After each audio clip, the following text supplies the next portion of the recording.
실무 넘어왔습니다. 사장 쪽에 경영하고 중개 활동 쪽은 시험 문제가 아예 안 나오니까요. 아예 그냥 체크도 간단하게 해놓으시고 이제 여기는 넘어가셔도 괜찮을 것 같습니다. 우리 개론 문제나 거의 다름없고요. 시험 문제가 아예 안 나올 정도로 생각을 해놓으시면 될 것 같습니다. 아마 시험 문제가 가장 안 나오는 쪽이 여긴 것 같습니다.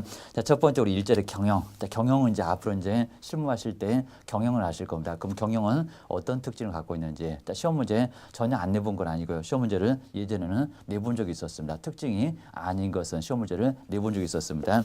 자, 첫 번째 가로 1번 쪽으로 보시면 경영 이론 여기는 전혀 없습니다. 그래서 이제 부동산학 개론도 최근에는 만들어진 학문이지 예전에는 우리 대학에도 부동산학과가 아예 없었습니다. 그러니까 경영 이론 거의 없다시피 하니까요. 경영 이론은 빈곤, 괜히 또 풍부하다 그러면 X입니다. 자, 먼저 첫 번째 줄에서 빈곤에다가 꼭 밑줄여 넣으시고요. 옆에다가 풍부 X, 이론이 풍부하다 그러면 X가입니다. 연구도 거의 안 하고 책도 써봐야 안 팔리니까 쓰는 사람도 없습니다.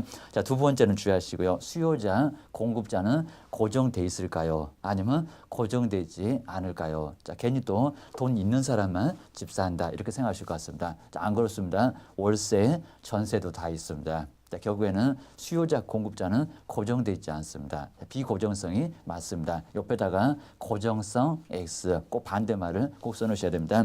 자, 세 번째는 금방 아실 거고요. 부동산 시장 아주 복잡하고 다양하고 개론 학문 어려워 죽겠다. 그것을 많이 하실 겁니다. 자, 그 정도로 상당히 골치 아플 겁니다. 정말 복잡하면서도 다양하면서 그리고 어떻게 변경될지 도대체 예측이 안 됩니다. 그게 이제 부동산 시장 아실 겁니다. 네 번째가 이제 고객 의사 결정도 여기도 이제 유동성이 있을까요? 아니면 고정돼 있을까요? 한다고 했다가 또 안 하고 집값 뛴다고 안 사고 안 팔고 난리가 날 겁니다. 자, 그런 정도로 여기는 유동성을 갖고 있습니다. 옆에다 이제 고정성도 X 해놓으시면 좋을 것 같습니다. 자, 다섯 번째가 이제 중개 업무는 다양하지. 여기다가 단순하다 X 이 정도는 아실 거고요. 자, 특히 이제 여섯 번째, 일곱 번째, 아까 첫 번째, 두 번째 이런 것만 조금 주의하시고요. 혹시 나오면 그 정도지 다른 거는 거의 안 나올 정도입니다. 자, 여섯 번째가 순수익은 고정돼 있느냐 아니면 유동성을 갖고 있느냐. 우리 월급쟁이 아니죠. 그래서 비수기, 성수기에 따라서 이제 수요 공급도 많고 적고 거기에 따라서 나중에 수익은 고정돼 있지 않습니다. 뭐 6월에 얼마, 7월에 얼마 그거는 월급쟁이나 공무원들이나 그렇지 교사님들이나 그렇지 여기는 그렇지를 않습니다. 여기는 유동성을 갖고 있습니다. 뻔히 알 수가 있습니다. 근데 일곱 번째가 이제 가장 어렵습니다. 자, 인사 관리는 낮을 것 같습니다. 맨날 나중에 부동산만 대상으로 하니까. 근데 그렇지 않습니다. 왜냐하면 소속 공인중개사 그리고 중개보조원 그리고 매도인, 매수인 사람 심리까지도 잘 파악하셔야 됩니다. 그래야 나중에 계약서를 쓸 수가 있습니다. 인사관리 비중은 엄청 높습니다. 사실은 사람이 중요하지 땅은 중요하지 않습니다. 누가 사겠다 팔겠다 괜히 또 고용 쪽에서 맨날 사고나 쳐놓으면요 나중에 그거 책임지다가 나중에 수습이 안 될 정도입니다. 높은 인사관리 비중 낮은 그러면 X 꼭 높은 에다가 동그라미 넣으시고요. 옆에다가 낮은 X 어떻게 나올 건지 예상을 꼭 넣으셔야 됩니다. 그다음 여덟 번째 기획과 그 통제는 정말 곤란합니다. 도대체 여기는 어떻게 뜰지를 우리 넉비공이나 개구리입니다. 어디로 갈지를 모릅니다. 여기는 통제가 아주 곤란합니다. 괜히 또 쉽다. 용이성 그러면 X 기하셔야 됩니다. 자, 그 정도 주의하시고요. 그 다음에 두 번째가 이제 경영의 요소. 여기도 뭐 시험 문제감으로 아예 안 볼 정도고요. 자, 먼저 고용인, 인적인, 물적인 요소가 아주 중요할 겁니다. 뭐 가로 2번 정도로 바로 와도 괜찮고요. 만약에 창업하실 때 입지 선정을 잘 하셔야 되겠죠. 그래서 단지 내에 상가로 갈 건지 아니면 또 그 정도는 워낙 권리금 이런 게 비싸니까요. 나중에 들어가기 어렵다. 그러면 근처에서 잘 얻으셔야 됩니다. 괜히 또 무조건 월세만 싸다고 보증금만 싸다고 그쪽으로 들어가셨습니다. 손님이 한 분이 안 오십니다. 그럼 나중에 손가락 빠시다가 문을 닫습니다. 그 정도로 주의를 하셔야 됩니다. 웬만하면 권리금 주고라도 좋은 자리를 들어가시는 게 좋습니다. 왜요? 나중에 권리금 받고 나와요. 이제는 상가건물 임대차 보호법 거의 확정되면서 이제는 권리금 받고 나갈 수 있다. 자, 그런 규정이 시행되고 있으니까 지금은 문제 없어요 라고 하셔야 됩니다. 자, 그렇게 해서 아래쪽으로 조금 간단히 보시면 되고요. 그 다음 이제 경영 광고, 부동산 광고가 나와 있습니다. 여기서 이제 특히 노벨티 광고, 자, 그 정도만 주의를 해놓으시면 될 것 같습니다. 나중에 우리 개업하셨을 때 거의 안 하겠지만요. 나중에 볼펜 같은 걸 돌리거나 수건 같은 거를 돌리거나 해서 이제 개업했습니다라고 우리 개업 공인중개사를 알리는 광고. 자, 그게 바로 이제 노벨티 광고. 아마 개론 등에서도 많이 보셨을 겁니다. 자, 그런 광고는 신경을 좀 많이 쓰셔야 됩니다. 자, 물론 이제 점두 광고나 간판 같은 거 광고나 아니면 또 벼룩시장 등의 광고나 이런 것도 신경을 많이 쓰시면요. 의외로 비용은 약간 들어가도 그보다는 우리가 수수료 보수가 상당히 많이 나올 거니까 그 정도 투자했을 때 투자 안 하시면 나오지도 않습니다. 투자하시고 20만 원 투자했다가 200 벌면 되잖아요 라고 표현을 하셔야 됩니다. 자, 그러고 나서 이제 두 번째가 이제 중개업의 윤리인데, 자, 윤리는 어떤 윤리 종류가 있을까요? 입니다. 먼저 고용인한테도 윤리를 지켜야 되고요. 그리고 의뢰인한테 윤리를 또 지키셔야 됩니다. 우리 개업 공인중개사들끼리도 지켜야 됩니다. 그래서 윤리 범위도 상당히 많습니다.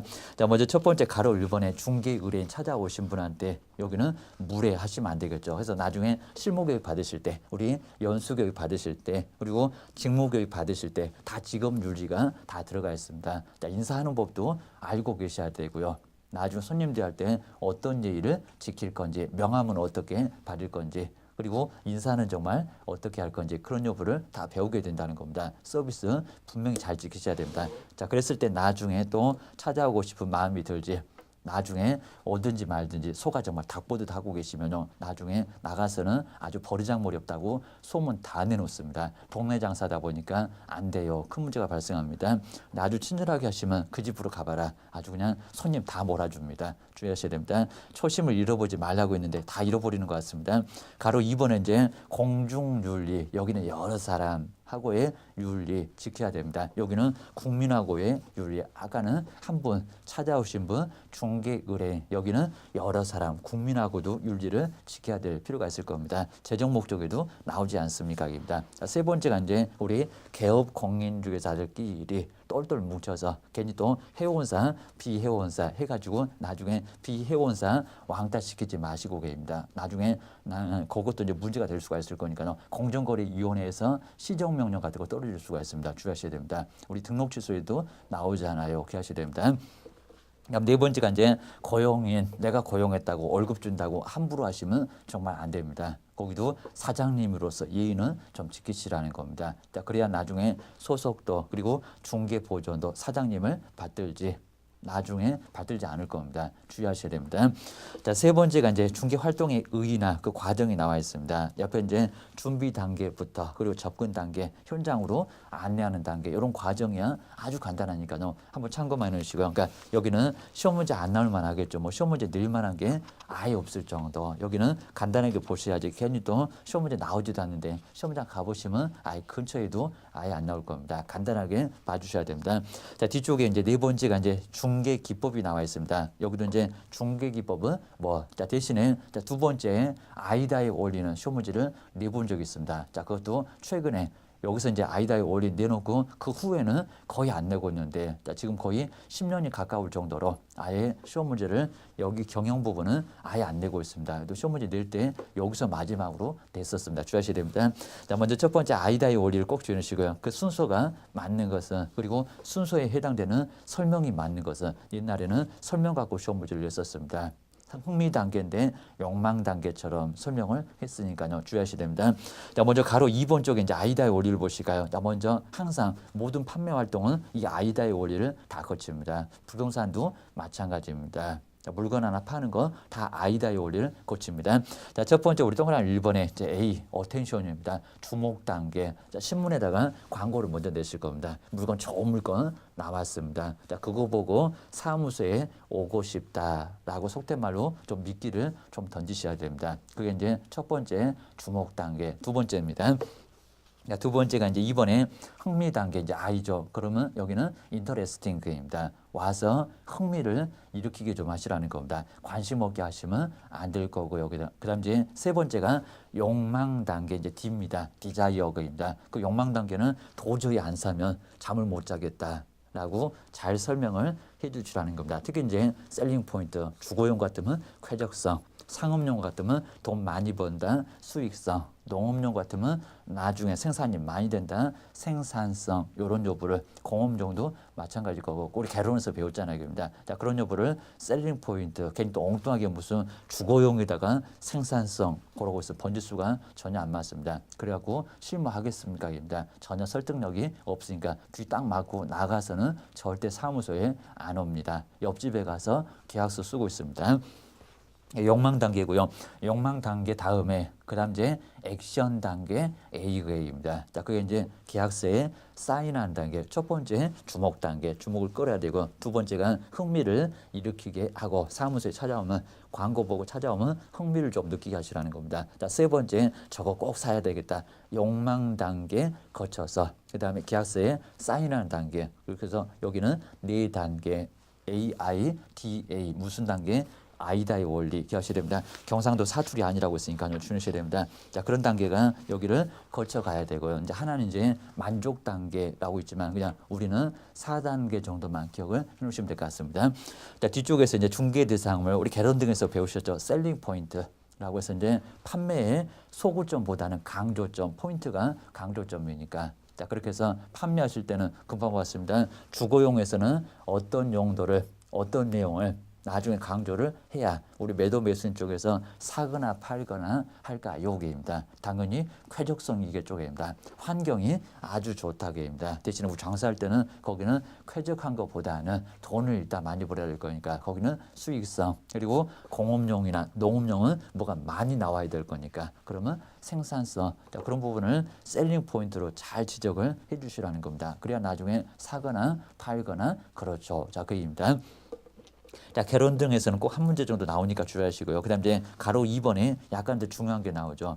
먼저 측면에서 기술적, 그리고 경제적, 정책적이나 법률적이나 자, 이런 부분도 이제 주의를 꺼내셔야 됩니다. 자, 먼저 첫 번째 기술적은 자, 건축의 공법이나 아니면 또 모양이 참 괜찮다. 우리가 동선 그러죠. 자, 동선 부분들, 자, 그런 부분들을 잘 설명을 하셔야 된다는 겁니다. 그리고 사거나 팔 때도 자, 그런 부분을 잘 얘기하시라는 겁니다. 그 동선이라는 게 주방이나 그리고 방이나 거실이나 베란다나 자, 이런 부분이 구조가 좀 잘 맞아야 되고요. 속된 말로 좀 잘 빠져야 된다는 겁니다. 구조가 전혀 안 맞거나 아니면 또 나중에 주방은 아예 없고 방은 엄청나게 크고 그러면 거기는 동선이 안 맞아서 나중에 문제가 좀 된다는 겁니다. 그러면 팔 때는 좀 깎으세요. 사는 사람도 너무 비싸다 그럴 거니까 그런 여부를 확인해 보시라는 겁니다. 그리고 이제 풍수지리 같은 것도 꼭 잘 알고 있어야 됩니다. 자, 그런 부분을 잘 알아야 그래야 나중에 설명하실 때 설득이 있으니까 또 설득력을 갖게 될 거니까요. 빨리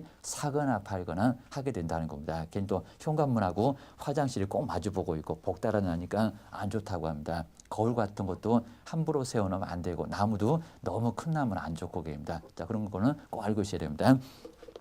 자, 우리 실무하실 때 꼭 한번 우리 풍수지리나 다른 부분도 잘 좀 배워놓으시면 나중에 매매하실 때 큰 물건 사거나 판다고 했을 때 자, 그런 부분 딱 지적해 놓으면요 상당히 그런 부분이 관심이 많이 갈 겁니다. 매도인도 살 거고 팔 거고 자, 이런 부분이 쉽게 좀 될 수가 있고요. 그 다음에 실력이 있다라고 인정받을 수가 있을 겁니다. 계약서 씁시다 그러면 바로 들이내면 바로 계약서 씁니다. 자, 그 정도 보시고요. 자, 첫 번째가 기술적, 자, 두 번째가 이제 경제적은 돈, 여기는 가격. 그리고 수요 공급, 경기 변동 이런 소리가 들어가게 되면 기술적인 측면이나 경제적인 측면 그리고 이제 법률적은 법하고 관련된 부분들. 자, 그게 바로 이제 법률적 용도 지역이나 용도 지구나 세법이나 자, 이런 부분은 법률적 확실하게 구분되죠. 라고 하셔야 됩니다. 자, 그 아래줄에 뭐 사회적이나 정책적이나 자, 그런 부분은 개론 교재에 정말 더 자세히 나와 있고요. 거기서 이제 시험 문제가 나오게 될 거다 예상하셔야 됩니다. 자, 그 옆에가 이제 종류별로 아까 보셨던 셀링 포인트, 주거용, 상업용, 공업용의 포인트는 어디다가 둘까요? 자, 우리 개론 쪽에서는 자꾸 냅니다. 자, 그다음 이제 여섯 번째가 이제 현장 안내하고 이제 클로징이 나오고요. 자, 먼저 현장 안내하실 때도 그리고 이제 자, 먼저 상당히 좀 괜찮은 건물은 그리고 새로운 신축 건물은 좀 밝은 대낮에 좀 가셔야 됩니다. 그리고 대신에 구옥 건물이 너무 오래됐습니다. 좀 숨길 것은 좀 숨겨야 되니까 그때는 좀 밤에 좀 가시라는 겁니다. 잘 안 보일 때 물론 이제 속이는 부분이 조금 있지만 계약서 안 쓰면 어떡합니까? 그리고 이제 물건도 너무 많이 보여주시면요 다리 아파 죽겠다 집에 가고 싶습니다. 물건도 두세 개 정도에서 고르셔야지 물건을 한 10개를 계속 보여주고 있습니다. 정말 나중에 선택도 어렵고요. 결국에는 힘이 들어서 결국에는 집중 못하니까요 계약을 안 한다는 겁니다. 그렇게 하시면 안 된다는 겁니다. 서로 고생하잖아요. 겁니다. 죽어라고 괜히 그냥 차로 다 안내를 하면서 나중에 돈만 엄청나게 들어가고요. 옆집 가서 계약서 쓰고 있으면 황당할 겁니다. 물론 이제 미안해서 오기는 오겠지만 안 그런 분도 많아요. 기억하셔야 됩니다. 또 그 사무소 가니까 또 물건 몇 개를 보여주려고 또 가겠냐입니다. 겁나가고 옆집으로 갈 수가 있습니다. 주의하셔야 됩니다. 그게 이제 가로 2번 쪽에서 동그라미 3번째 이렇게 나오죠. 물건 같은 거 너무 많이 보여주지 마시라는 겁니다. 나중에 오히려 부작용이 납니다. 안 좋은 거는 안 좋습니다. 그리고 우리 PR이 이제 피할 건 피하고 알릴 건 알리라는 게 PR이니까요. 숨길 부분은 좀 숨겨 주시라는 겁니다. 큰 사기 아닙니다. 심할 정도만 아니면 아무 문제가 없습니다.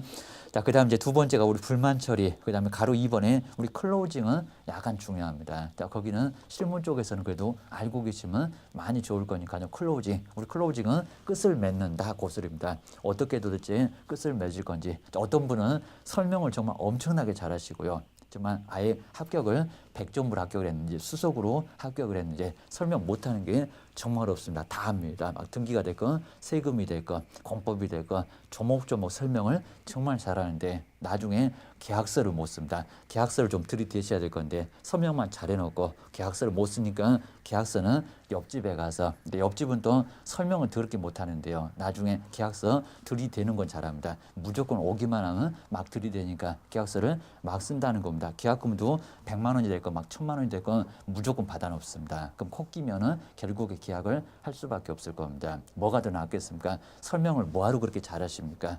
나중에 그냥 계약서만 많이 쓰면 사실은 되죠. 대신에 설명을 전혀 못 하시고 나중에 틀리게 하시면 또 책임을 져야 되니까 그래서 여기는 아예 무조건 하지 말라는 거 아니라는 겁니다. 하실 때는 정확하게 하셔야 됩니다.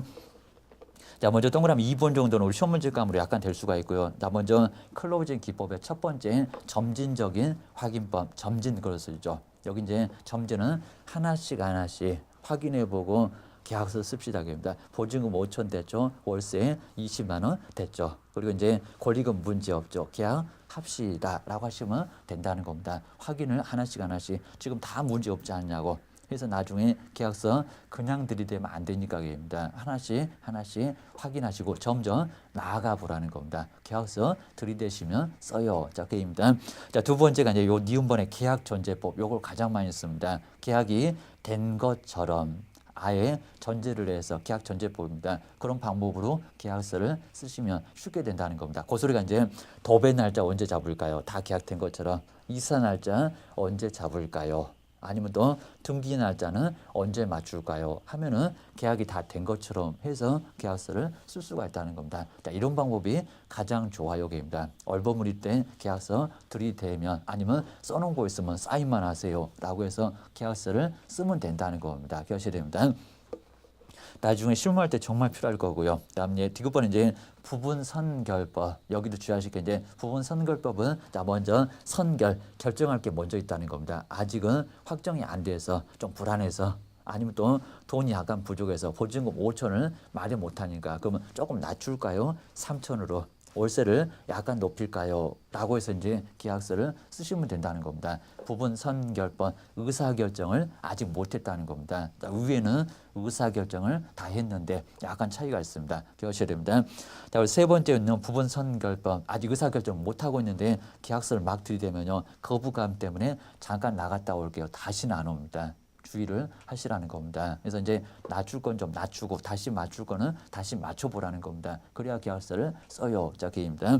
그다음 1번에 이제 장단 비교법은 장점과 그리고 비교를 단점을 비교를 하시라는 겁니다. 101호, 201호 왜 어떤 상가가 더 나은지 장점 단점을 비교를 해서 좀 장점이 많은 쪽으로 그 상가를 계약서를 쓰시면 된다는 겁니다. 자꾸 이제 긴가민가 하면은 고민하고 있으면 그런 쪽으로 이제 선택을 하게 만드시라는 겁니다. 결국에는 결정을 해야 계약서를 씁니다. 액션 단계 가려면 나중에 결정을 해야 됩니다.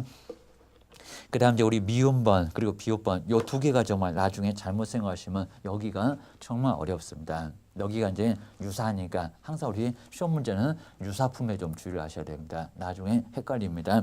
자, 먼저 미음번은 결과 강조법. 우리 결과는 과거의 사례입니다. 그래서 이제 부동산이나 예금이나 그리고 투자가 이제 나중에 주식이 있을 겁니다. 개론 등에서 많이 보실 겁니다. 그러면 그 세 개 중에서 뭐가 더 낫냐? 부동산이 훨씬 더 낫다. 자, 그 소리가 이제 과거 사례를 보면은 누가요? 예금보다는 주식보다는 왜요? 주식은 불안하고 예금은 수익률이 낮고 계십니다. 그래서 부동산이 훨씬 더 나았다. 자료 같은 거 준비하셨다가 나중에 보여주시라는 겁니다. 그럼 계약서 써요. 이렇게 하셔야 됩니다. 자, 미음번은 과거를 꼭 찾아보시고요. 여기 이제 과거부터 첫 번째로 나오죠. 과거에다가 꼭 동그라미 시고요. 과거의 기억자, 결과의 기억자. 발음 유사하게 맞았습니다. 기억하셔야 됩니다. 자, 두 번째 우리 비읍번은 이제 다른데요. 우리 만족 강조법은 만족은 언제였습니까? 만족은 나중에. 그게 미래 얘기입니다. 그 만족의 미음자. 미래의 미음자입니다. 그래서 이제 나중에는 지금 현재가 아니라 과거가 아니라입니다. 나중에 3년 후에는 그리고 5년 후에는 주식보다는 예금보다는 부동산이 훨씬 더 나을 겁니다. 투자하세요. 그 소리입니다. 자, 그런 식으로 해서 이제 과거를 강조할 건지 아니면 미래를 강조할 건지 강조 시점이 전혀 다르더라는 겁니다. 그 소리가 이제 미음번에 비읍번에 두 개 잘 구분하셔야 됩니다. 자, 시험 문제는 분명 꼼꼼하게 내니까요. 잘 정리해 주시고 대강대강 생각하시면 시험장 가보시면 도저히 답이 그냥 정답이 그냥 서로 손들고 있으니까요. 나중에 답 찾기가 정말 어렵습니다. 그러면 시간 다 버립니다. 나중에 등기법이나 공법 보실 때 시간이 너무 부족하면 나중에 문제 읽을 시간 자체도 아예 없을 겁니다. 우리 법령은 30분 안에 충분히 푸셔야 됩니다. 아무리 적어도 40분 안에는 다 풀어야 나중에 등기법이나 공법에서 그 시간을 맞출 수가 있다는 겁니다. 기억을 하셔야 됩니다.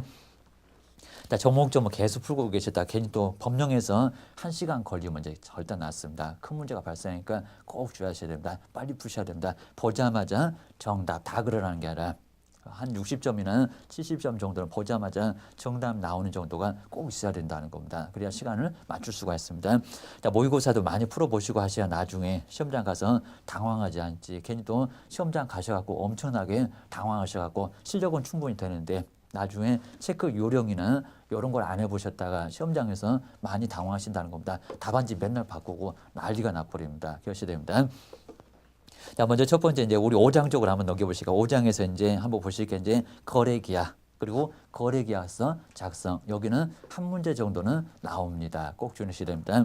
자, 먼저 첫 번째 우리 거래계약서 작성 우리 앞쪽에서 봤었죠. 매매계약서, 전세계약서 그리고 임대차계약서 물건도 바꾸니까 교환계약서 그게 거래가 다 된 계약서 그게 이제 거래계약서입니다. 거래계약서는 종류가 다양할 겁니다. 거래도 여러 가지니까 그게입니다. 자, 우리 거래계약서의 작성의 성격이 나와 있는데요. 거래관계를 명백하게 입증을 하자는 겁니다. 거래금액 얼마고 조건은 뭐고 그리고 이제 계약금, 중도금, 잔금은 얼마 정도가 됐는지 그 입증하는 게 거래계약서라는 겁니다. 확인 설명서하고는 전혀 달라요. 주의하셔야 됩니다. 자, 두 번째가 이제 개업 공인중개사 그리고 이제 소속 공인중개사 거래계약서 작성의 성격이라고 있습니다. 우리 개업공사는 무조건 작성해서 교부하시고 보존까지 하셔야 됩니다. 의무가 무조건 있습니다. 자, 대신에 소속 공인중개사는 의무는 꼭 있는 건 아니라는 겁니다. 작성은 할 수가 있는데 의무상은 아니고요. 대신에 업무를 수행했을 때 중개행위를 했을 때만큼은 반드시 서명날을 함께 해야 된다는 겁니다. 안 하게 되면 자격정지도 많습니다. 큰 문제가 발생합니다. 자, 우리 개업 공인중개사 사무소 문 닫고 쫓겨나는데 마찬가지입니다. 우리 소속 공인중개사도 나중에 종업원 생활할 때 월급쟁이 하실 분들 요분도 쫓겨나서 자, 근무를 최대 6개월 자, 기본적으로 별표가 3개월이니까 3개월 동안은 영업을 못 하실 거라는 겁니다. 옆집 가서 근무도 못 해요. 큰 문제가 발생하니까 도장 이름 쓰고 도장 꽝 정확하게 꼭 이러셔야 됩니다. 자, 그 옆에 이제 두 번째가 이제 2절에 보시면 거래계약서 작성할 때 주의사항 뭐 이 주의사항 정도는 시험 문제감을 거의 안 냅니다. 간단하게. 자, 먼저 필기 도구 같은 것도 정확하게 체크하셔야 되고요. 그리고 오해될 수 있는 문구는 절대로 쓰지 마시라는 겁니다. 그리고 숫자는 아라비아 숫자로 써놓으면 막 일자가 8자로 7자로 난리가 납니다. 한글로 쓰시라는 겁니다. 한자로 쓰라고 안 했어요. 여기입니다.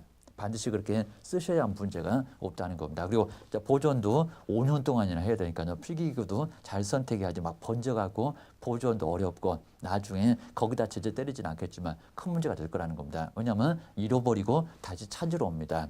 복사해서라도 주셔야 된다는 겁니다. 문제가 발생합니다. 자, 우리 확정일자도 마찬가지고요. 어차피 복사해서 거기다 받아도 효력은 그대로 주니까 꼭 가지고 계시라는 겁니다. 나중에 문제가 되면 우리도 같이 얻어맞습니다. 주의하셔야 됩니다.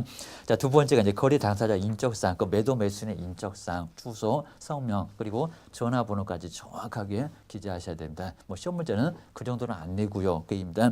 자, 세 번째가 이제 계약서 작성 요령 나왔습니다. 뭐 요령 정도는 금방 보셨던 뭐 문자나 그리고 용어 같은 거 어떻게 해야 될 건지, 그리고 특약사항도 정확하게 잘 다셔야 됩니다. 특히 이제 특약사항을 정말 잘 달아야 나중에 실무하실 때 빠져나갈 부분이나 문제될 부분들 거기다가 잘 해놓으시면요, 매도인 그리고 매수인한테도 나중에 믿음을 줄 수가 있다는 겁니다. 자, 그런 부분은 아주 주의하셔야 됩니다. 자, 그 옆에 이제 세 번째가 거래계약서 기재사항. 우리 기재사항은 앞쪽에서 거물 조교해서 거기는 한 문제가 정말 무조건 나온다고 했습니다. 그래서 이제 주의를 꼭 해놓으셔야 됩니다. 자, 먼저 첫 번째 법적 성격은 간단히 보시고요. 그 다음 이제 가로 2번 쪽에서 1번 쪽 필수적인 기재사항. 바로 첫 번째가 거래 당사자의 인적사항, 매도 매수인의 성명, 그리고 주민번호. 뭐 앞자리만 쓰시면 되고, 지금은 뒷자리 오히려 표기하시면 문제가 되니까 표기는 하지 마시고, 그 다음에 주소나 성명 같은 거 외에, 그리고 이제 전화번호까지도 정확하게 기재하시라는 겁니다. 조목조목 다 쓰셔야 됩니다. 그래야 문제가 없습니다. 그 다음에 이제 동그라미 2번에 이제 물건의 표시가 나와 있습니다. 거래되는 물건, 그럼 토지 건물의 소재지, 그리고 면적이나 지목이나 구조나 용도나 이런 것들을 바로 이제 거래계약서에 기재를 하셔야 됩니다. 물론 이제 확인 설명서에도 중개대상물의 표시에 있었지만 어차피 여기도 거래가 되니까 어떤 거래가 되는 물건인지 그 거래되는 물건의 표시를 정확하게 하시라는 겁니다. 당연할 거고요. 자, 세 번째가 이제 계약일 나올 겁니다. 자, 계약일 이제 동그라미 세 번째 나오고요. 계약을 체결했던 날짜, 그러면 몇 년, 그리고 몇 월, 그리고 몇 일, 그 이제 계약금을 언제 줬느냐, 그게 이제 계약일입니다. 자, 네 번째가 이제 거래 금액, 여기 예정이 빠져야 되고요. 자, 거래 금액, 그리고 계약 금액, 그 지급 일자 등, 그리고 지급에 관한 사항. 자, 먼저 첫 번째 거 나눌 겁니다. 계약금, 그리고 중도금, 퍼센트도 꼭 주의해 주시고요. 그리고 나머지가 잔금 이렇게 나눌 겁니다. 그 날짜도 이제 몇 년, 몇 월, 몇 일 이런 것들을 계약금, 중도금, 잔금 받은 날짜 꼭 쓰셔야 됩니다.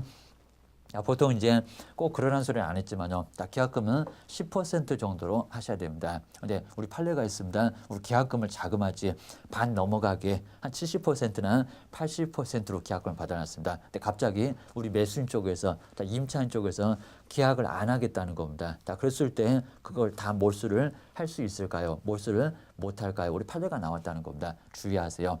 다 몰수는 못 한다는 겁니다. 일부는 돌려줘야 됩니다. 자, 그 정도로 판례가 나왔으니까 애초부터 10% 했으면 그런 일이 아예 없었을 거라는 겁니다. 분쟁 발생하지 않도록 하시라는 겁니다. 왜냐하면 나중에 사무소 쳐들어와서 막 소란 피우고 그러면 저 집은 맨날 사고만 친다. 오다 가다 듣는 사람들 사고밖에 안 치는 건 사고밖에 없다고 소문난다는 겁니다. 주의하셔야 됩니다. 그러고 나서 이제 네 번째 하니까 돈 하다 예전 금액 아니고요. 그다음 다섯 번째가 물건을 언제 넘겨줄 건지, 언제 넘겨줍니까? 잔금 치를 때 민법 교수님한테 배우시죠. 잔금 치르면 물건을 넘겨줘라. 그걸 뭐라 합니까? 동시에 너도 돈 줘. 나도 물건 넘겨줄게. 등기에 필요한 서류 넘겨줄게. 꼭 그렇게 하시라는 겁니다. 괜히 또 물건을 넘겨주니까 잔금 안 주고 그러면 난리가 난다는 겁니다. 또 그리고 잔금을 먼저 치러 놓으니까 물건을 또 안 준다는 겁니다. 등기에 필요한 서류 안 준다는 겁니다. 그러면 여기도 아주 골치 아프니까 소송까지 가야 된다는 겁니다. 그런 일이 발생하니까 꼭 동시행으로 하라는 겁니다. 같이 와서 돈 주고 물건 주고받고 그리고 이제 등기 서류도 주고받고 꼭 하셔야 됩니다. 같이 이행하시라는 겁니다. 그럼 결국에는 잔금 안 주면 물건 못 넘겨준다. 등기서류 못 넘겨준다. 이렇게 서로 버티라는 겁니다. 그게 동시이행의 항변권 기하셔야 됩니다. 민법 괜히 배우는 거 아니니까요. 뭐 써먹을 때 다 있으니까 배워요. 실무 가서 그렇게 하시면 우리 배운 대로 하시면 사고 안 친다는 겁니다. 거래 사고 일으키면 큰 문제 발생해요. 주의하셔야 됩니다. 자, 그리고 여섯 번째가 이제 권리 이전, 어떤 권리가 넘어갔느냐, 권리 이전이네요. 그리고 자, 일곱 번째가 계약일. 자, 그 옆에 이제 계약의 조건이나 그리고 기한이 있으면 그 조건이나 기한. 자, 요 계약일은 거긴 좀 빼버리고 세 번째가 있었으니까 그 옆에 이제 계약의 조건이나 기한이 있으면 그 조건이나 기한. 해서 이제 자 일곱 번째는 있으면 그랬으니까요. 없으면 안 써도 괜찮습니다. 그러니까 민법에서는 조건 배우고 기한 배울 조개입니다. 그걸 알아야 되니까 여덟 번째가 이제 확인 설명서 교불자입니다. 꼭 주의해 주시고 여기가 이제 교불자지 작성일자가 아니다. 시험 문제 내보려고 합니다. 그다음 이제 아홉 번째가 마지막으로 이제 그 밖에 약정 내용 해서 이제 나머지 토지 거래가 못 받으면 없던 걸로 합시다. 농지 취득 자격증은 얻지 못하면 어떤 걸로 합시다. 라고 이제 특약상을 정확하게 달아 놓으셔야 문제가 없습니다. 라고 보셔야 됩니다. 자, 그 뒤쪽에 이제 네 번째 우리 거래 계약의 뭐 유형 그리고 유의사항 자, 이런 것들은 이제 민법 등에서 나와 있는 부분을 간단하게 소개를 좀 해놨습니다. 그래서 이런 부분은 뭐 시험 문제감으로 크게 나오지 않는 가끔씩은 민법 규정을 우리 법령에도 시험 문제 내드는 있습니다. 주의하셔야 됩니다. 자, 1번, 2번, 뭐 3번, 4번 어렵지는 않고요. 근데 다섯 번째 환지 예정지 이렇게 나왔습니다. 환지 예정지는 바로 이제 도시개발 사업을 했을 때 토지를 엉망인 토지를 사업을 하고 나서 토지를 바꿔주죠. 그 토지를 바꿔주는 것은 교환해주는 토지. 그 앞글자를 따라가 이제 환지라고 했다는 겁니다. 교환해주는 지, 토지라는 겁니다. 토지를 바꿔주겠다는 겁니다. 그러면 바꿔줄 때 그냥 바꿔줍니까? 원래는 100평인데 우리 사업 시행자가 뚝 잘라갑니다. 그걸 간보유료라고 합니다. 왜요? 사업비용으로 가져간다는 겁니다. 정말 심하면 반토막밖에 안 오른다는 겁니다. 아니면 또 반토막을 넘게 원래 내 땅은 100평인데 40평만 나한테 오고요. 그리고 사업 시행자가 60평을 떼갈 수도 있다는 겁니다. 사업비용으로 그럴 수도 있습니다. 자, 그랬을 땐 환지 예정지는 어떻게 매매할까요? 그러면 어떤 토지로 정전 토지로 매매를 할 건지 아니면 환지되는 토지로 매매를 할 건지 꼭 환지되는 토지 그럴 것 같습니다. 옛날에는 시험 문제 많이 냈습니다. 자, 그게 아니라 정전 토지로 해야 된다는 겁니다. 왜냐하면은 환지 예정이 나중에 이제 환지 처분 공고를 다음 날로 소유권이 넘어옵니다. 자, 그전에는 정전 토지의 소유권이 계속 있다는 겁니다. 자, 대신에 지목이나 면적만큼은 환지로 하셔야 됩니다. 기억하셔야 됩니다. 여기 번지수가 아주 어려우니까요. 주의하시고요. 그 다음에 여섯 번째 사망을 했을 때 상속인이 있을 겁니다. 만약에 배우자가 있으면 배우자, 자녀가 있으면 또 형제 자매 모두 해당되고요. 그리고 시집을 갔건 안 갔건 모두 자녀한테는 상속이 다 돼 있다는 겁니다. 큰아들이 나중에 매매로 처분을 의뢰하더라는 겁니다. 아니면 배우자만 왔다는 겁니다. 팔아주지 마세요. 큰 문제가 발생한다는 겁니다. 나중에 위임장, 인감증명서, 가족권 모두 가지고 왔을 때 나중에 매매 중개하시라는 겁니다. 안 그러면 사고 치시는 겁니다. 우리 실무하실 때 이렇게 상속돼 있는 아버님이 사망한 부동산을 배우자가 가지고 오거나 큰아들이 가지고 오거나 팔아달라고 그랬을 때 큰 문제가 발생한다는 겁니다. 주의하셔야 됩니다.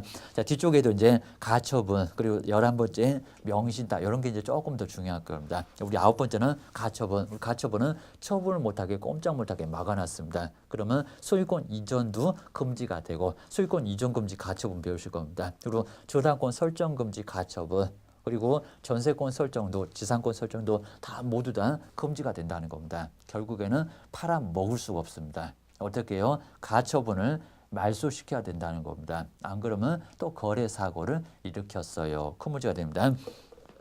나중에 또 원상복귀 할 수도 없으니까 주의하셔야 됩니다. 그 다음에 12번째가 이제 분양권 전매는 많이 아시죠? 분양권, 아파트를 하나 받을 수 있는 게 동호수를 지정해 놨으니까요. 그게 이제 분양권입니다. 자, 분양권은 계약금, 중도금, 잔금 이렇게 치러갈 겁니다. 근데 중도금 정도 치른 상태에서 나중에 전매가 투기과열지구 아니면 전매도 가능하긴 하더라는 겁니다. 근데 주의하십시오. 자, 그런 여부에서도 이제 나중에 검인을 받을 건지 아니면 또 부동산 거래 신고를 할 건지 자, 그런 여부는 꼭 주의하시라는 겁니다. 만약에 아파트의 분양권이었습니다. 그리고 연립이나 다세대 다가구 같은 분양권 여기도 나중에 거래 신고를 해야 된다는 겁니다. 옛날에는 토지 건물만 그랬습니다. 자, 지금 현재는 권리도 분양권이 권리입니다. 권리도 들어갑니다. 부동산 거래 신고를 60일 만에 해야 문제가 없다는 겁니다. 그거 안 한 줄 알고 60일 넘어가니까 500만 원 약 과태료가 귀신같이 나중에 시군구청에서 고지서가 딱 날라온다는 겁니다. 이제 날라오면 수습이 안 됩니다.